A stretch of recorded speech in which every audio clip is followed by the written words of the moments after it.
Students, आज हम class 8 का पोएम डैफोडिल स्टार्ट करने वाले हैं और ये है unit 2A।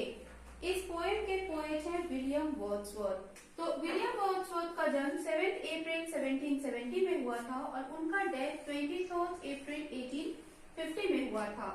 He was a poet of nature who belonged to Britain। William Wordsworth जो थे वे प्रकृति के पुजारी थे और वो ब्रिटेन से थे।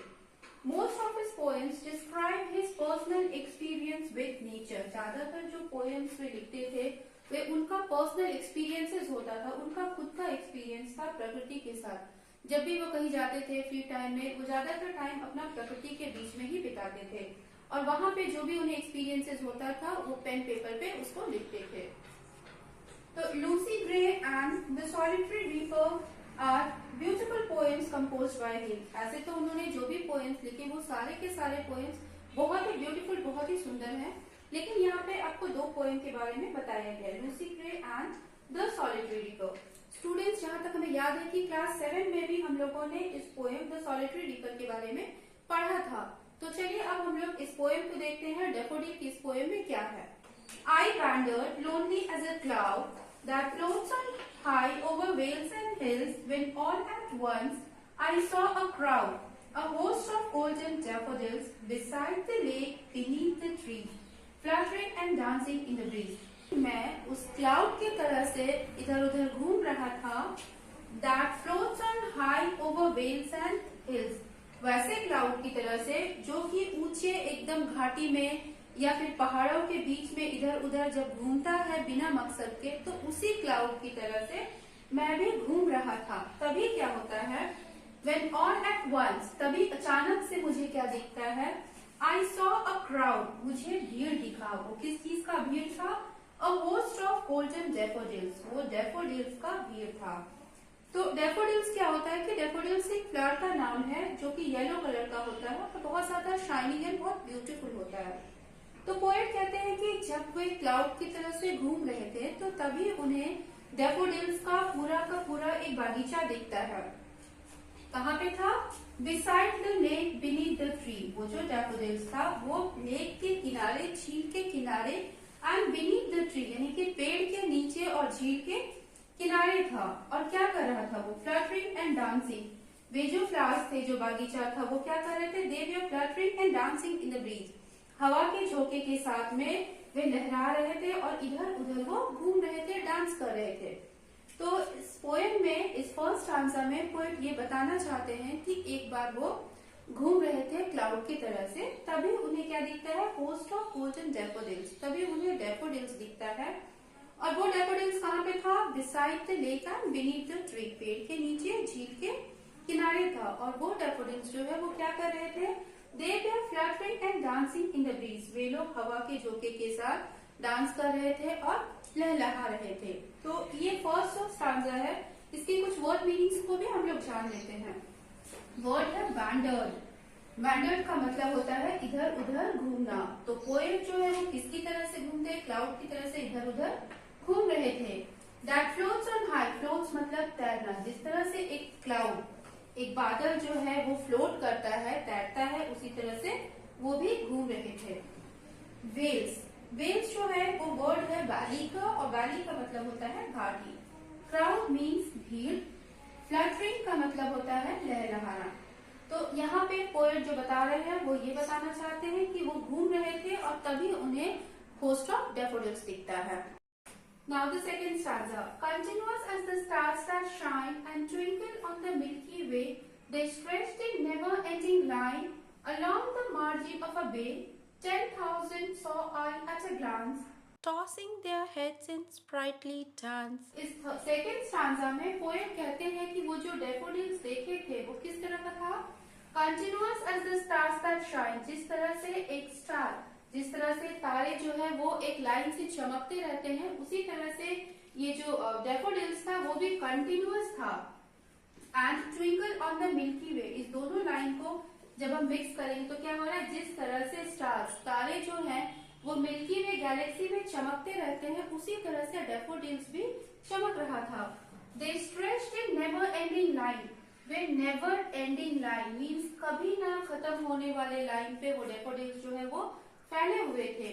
Along the margin of a bay, margin का मतलब होता है सीमा, a bay का मतलब होता है खाड़ी।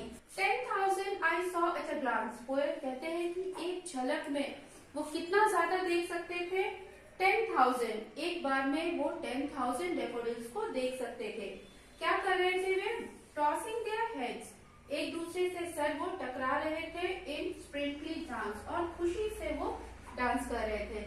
तो आइए इसका कुछ वर्ड मीनिंग देख लेते हैं। स्ट्रेच मीन्स विस्तार, फैला हुआ एकदम। मार्जिन सीमा, वे खाड़ी, ग्लांस मतलब झलक, टॉसिंग मीन्स पटकना या टकराना, टॉसिंग देयर हेड, एक दूसरे से सर टकरा रहे थे।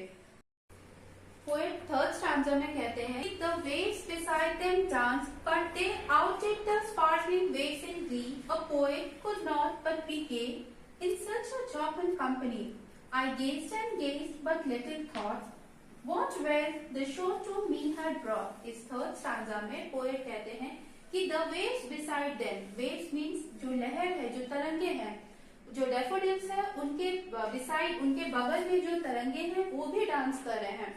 बट लेकिन but they outdid the sparkling waves in glee, लेकिन डैफोडिल्स का जो डांस है, जो वो खुशी से जो वो डांस कर रहे हैं, वो डांस जो है वेव्स के डांस को भी मात दे रहा है। मीन्स डैफोडिल्स का जो डांस है वो ज्यादा खुशनुमा, ज्यादा खुशी वाला है।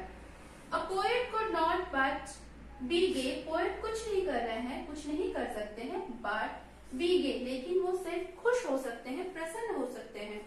इन सच अ जॉकंड कंपनी, जॉकंड प्रफुल्लित, लेकिन इतना सुंदर कंपनी, इतना सुंदर एनवायरनमेंट, इतना सुंदर जो साथी उन्हें मिला था, उनके साथ वो कुछ नहीं कर सकते, बस वो खुश हो सकते हैं।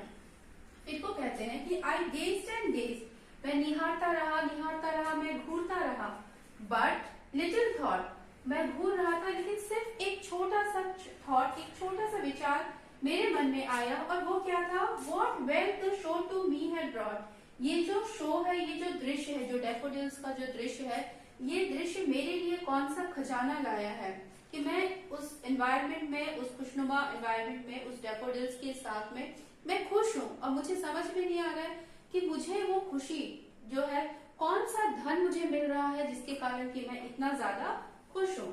तो चलिए इसका वर्ड मीनिंग देखते हैं। आउटडिड आगे बढ़ना या पछाड़ना, स्पार्कलिंग चमकना, ग्ली आनंद, गे मीन्स प्रेजेंट, शॉकल प्रफुल्लित कंपनी। तो ये था थर्ड स्टांजा। इसमें पोएट कहते हैं कि मैं बस देख रहा था, निहार रहा था, और मुझे समझ में नहीं आ रहा था कि कौन सा खुशी मुझे मिल रहा है, क्योंकि मुझे पता नहीं कौन सा धन, कौन सा खजाना मिलता था या मिला था उसको देख के। लास्ट स्टैंजा में पोएट कहते हैं कि for often when on my couch I lie in vacant और in pensive mood, they flash upon that inward eye which is the bliss of solitude, and then my heart with pleasure fills and dances with the daffodils. इस last stanza में poet कहते हैं कि जब भी मैं अपने सोफे पे लेटा रहता हूँ, for often when on my couch I lie, जब मैं अपने सोफे पे लेटा रहता हूँ, in vacant और in pensive mood, मैं बहुत ज्यादा विचारहीन, उदास मूड में होता हूँ, तब क्या होता है? दे फ्लैश अपॉन दैट इनवर्ड आई, वो जो दृश्य डैफोडिल्स का था, वो दृश्य उनके अंतरात्मा में फ्लैश करता है, उनको याद आता है अचानक से, which is the bliss of solitude, और वो जो दृश्य है वो उनके सॉलिट्यूड, उनके अकेलेपन पे वो एक परमानेंट, एक वरदान की तरह है जो खुशी देता है। तो इस फोर्थ लाइन्स में पोएट कहता है कि जब भी मैं उदास अपने सोफे पे बैठा रहता हूँ, तो जैसे ही मुझे वो दृश्य याद आता है तो मेरा मन जो है वो खुश हो जाता है, वो अकेलेपन का मेरा एक साथी है। And then my heart with pleasure fills, और वो दृश्य याद आने के बाद क्या होता है? माई हार्ट, मेरा हृदय जो है वो खुशी से भर जाता है, and dances with the daffodils, और जिस तरह से उस दिन वो डैफोडिल्स डांस कर रहा था, उसी तरह से मेरा हृदय, मेरा मन भी जो है वो खुशी से डांस करने लगता है। तो इस का वर्ड मीनिंग भी देख लेते हैं। Couch, on my couch I lie, couch means sofa, vacant विचारहीन, pensive चिंताग्रस्त, bliss permanent। Daffodils by William Wordsworth.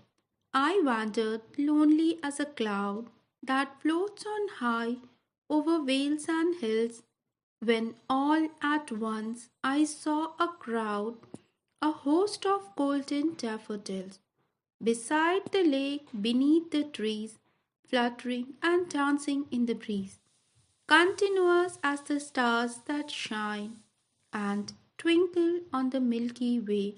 They stretched in never ending line along the margin of a bay. 10,000 saw I at a glance, tossing their heads in sprightly dance. The waves beside them danced, but they outdid the sparkling waves in glee. A poet could not but be gay in such a jocund company. I gazed and gazed, but little thought what wealth the show to me had brought. For oft, when on my couch I lie, in vacant or in pensive mood, they flash upon that inward eye, which is the bliss of solitude. And then my heart with pleasure fills and dances with the daffodils.